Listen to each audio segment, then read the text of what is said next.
The wait is gone because The Incredibles 2 is finally coming back. We get to see the Parr family again with Mr. Incredible, Elastigirl, Violet, Dash, and also Jack. And they are here. They are back to do some action. My favorite character from the movie is Edna Mode. I'm sure that is no surprise to any of you guys who knows me and who knows all of my passions in life. She is a fashion designer and she actually made costumes for the superheroes back in the glory days. And till now, she actually costumes The Incredibles. And I really love her personality. She is so tiny, but she is full of life. So my take on Edna is going to be a little different. I've had the sketch for a while now. I believe it's last year when I started drawing this, or early January. But I've had this sketch for a while and I really wanted her to have a younger look. She still looks really stern and serious, but you can tell that she is a fashion maven. For Edna's doll, I'll be using this Disney mini doll Mulan that I got from eBay. I don't think she is sold separately. She actually comes in a set or something. Quite expensive, but on eBay you can find them kind of individually. So I got this one, and I think she fits the height of Edna Mode and also the facial mold. So this one is optional. You don't have to cut her hair, but I will be giving her yarn hair. So you can just put bangs and cut the hair really short and you'll get the Edna Mode bob. But I really want to work with yarn for this one, so I'm gonna go ahead and clean her off. As usual, I'm using acetone to clean off the factory paint. I'm not taking off the hair paint this time because we need that for black hair anyway. So we'll just leave it alone. After spraying her face with Mr. Super Clear, I go ahead and create the design and the sketch on her face just to have a rough idea on how I want her head to look. These dolls are actually really heavily molded. I didn't realize that her eyes would be that deep set, but it's fine because the cat eyeliner that I'm gonna give her is very thick anyway. So let's just go ahead and give her the expression that Edna needs and also the overall vibe with some blushing and all that jazz. One of the coolest facts I discovered about Edna is that she is half Japanese, half German. I mean obviously she looks Asian, so I thought she was just Asian purely, but her last name Mode in German is fashion, so I thought that was really cool.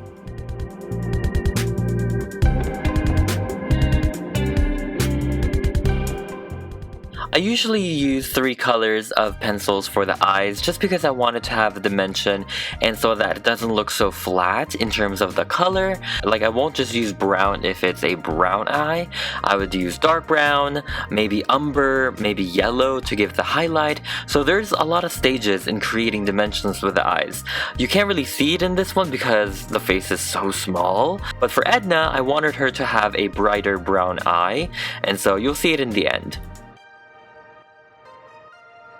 For some reason, I just wanted my Edna doll to have such a strong cat eye. I want it to be very bold so that under her glasses you can still see the details. I didn't want to add any eyeshadow or eyelashes. I just want that bold cat eye to pop. For some reason, every time I think of contemporary designers or contemporary Japanese fashion, it's always a bold cat eye. I'm giving her a little modern trend here with the Aegyo eyes, you know, the Korean makeup trend, just to make her a little more younger as well. I also kept her lips very natural with just minimal blushing and lots of lines. And now to finish the eyes, we're going to add the catch lights on them.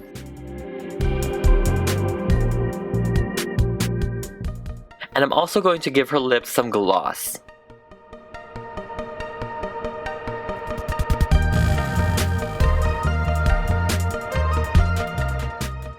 Edna Mode wears black tights, so in this case I'm just gonna go ahead and paint this doll's legs black, and I'm gonna top it off with Mod Podge in the end.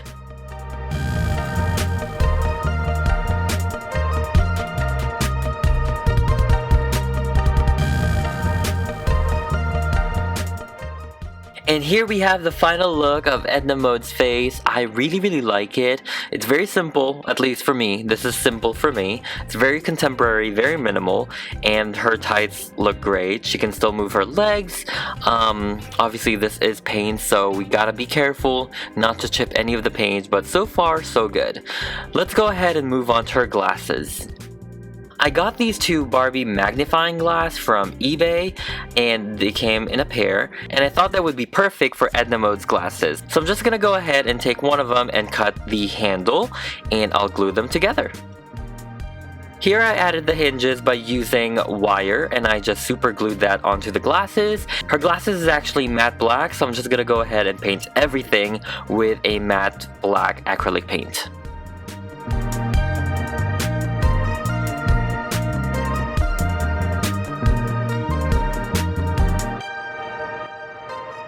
And here is the finished look for Edna's oversized glasses. I love the juxtaposition of the really matte black and really shiny glass of the glasses. So yeah, it looks great. For her hair, I will be sharing a new process on how I make yarn wefts. I got this silicone pad from Amazon, and actually this is a lot bigger. I just cut this part, and I also have obviously the silicone fingertip that I always use. You guys always see me use this, but this actually saves a lot of time whenever I make yarn wefts because I don't use Elmer's glue or Mod Podge anymore. So you take your brushed wefts, your brushed yarn, and you put on hot glue gun. Be careful, it's really hot. And I take my silicone, make sure it's silicone, fingertip, and I just brush it through like that. It dries quickly, and you can peel it off so satisfyingly. And here you have it. That's literally it. You know, there's no wait time. I used to wait days for my wefts to be finished, but this literally takes 10 minutes or under. I don't know, it's so crazy. I'll try to do an in-depth tutorial on this in the future, but such a lifesaver. And I also use hot glue to glue it onto the doll as well, which is why I thought using Elmer's glue and making Mod Podge wefts was such a waste of time. Like, why would I do that if I'm gonna use a hot glue gun anyway in the end? So yeah, this was such a time saver, so you guys should definitely check it out. Just be careful, make sure you have the right tools for it.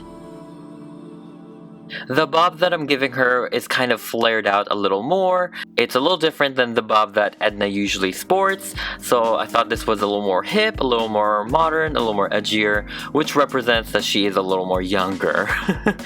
I really love bob hairstyles like this. I like it when they're like kind of like, you know, flared up and stuff. Now I'm just doing some finishing touches with her hair, and we can move on to her outfit.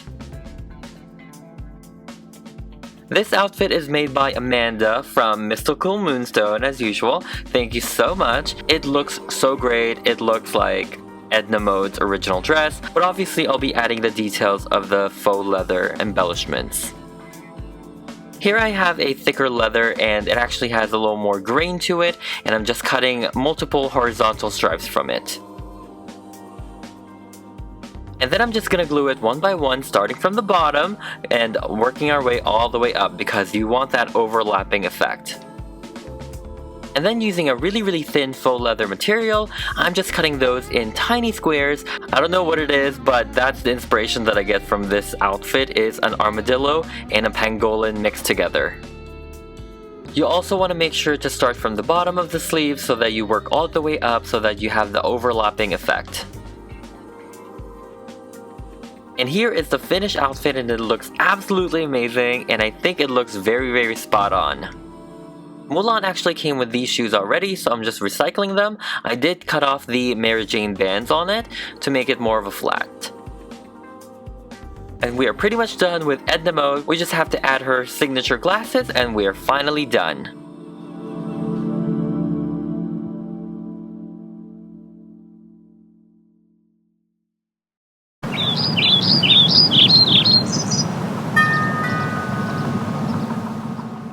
I'm sorry, ma'am, but do you even have an appointment? Oh, I believe so. One of my colleagues referred me to her. Yeah, you need to be on the list for you to get in, so unfortunately, Get back, go scram, go check the electric fence or something. What? Who are you? What do you want? Oh, hello, Miss Edna. My name is Rarity. I was told you needed an apprentice, and I would love to have the opportunity. Ah, come in, come. I just wanted to say that I am such a huge fan, Miss Edna. Seeing your designs in the previous Met Gala was absolutely fantastic. I never look back, darling. It distracts from the now. But, you know, it's not the same. It's not the same at all. I've been so bored, darling, and that's why I needed someone to do some secret work. Secret work?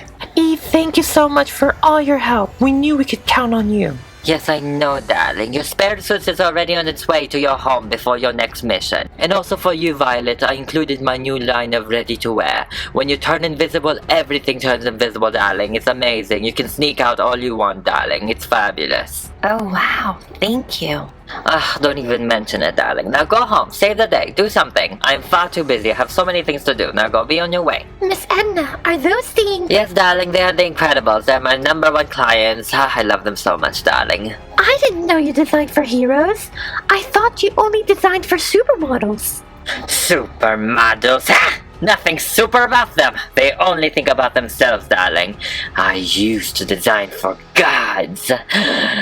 And that is where you come in. They're trying to revive the supers from the shadows, and Elastigirl specifically was given a mission by herself. They want her to have a new look, something darker, edgier, something predictable. Ooh, maybe a darker monochromatic gray with a pop of red. And also I can add some cape for extra... No cape! She is not Superman, she is not Batman, she is Elastigirl! She moves on her own, darling. Now go! Design this new suit for Elastigirl, darling, and remember one thing. You are going to label this suit under the code name of Alexander Galbaki. Isn't he your fashion rival? Exactly, darling. I know this dark look will be a flop, so it's better him than us. Now go on, she needs the suit by tomorrow, 4 AM sharp. You got it, Miss Edna. I won't fail you.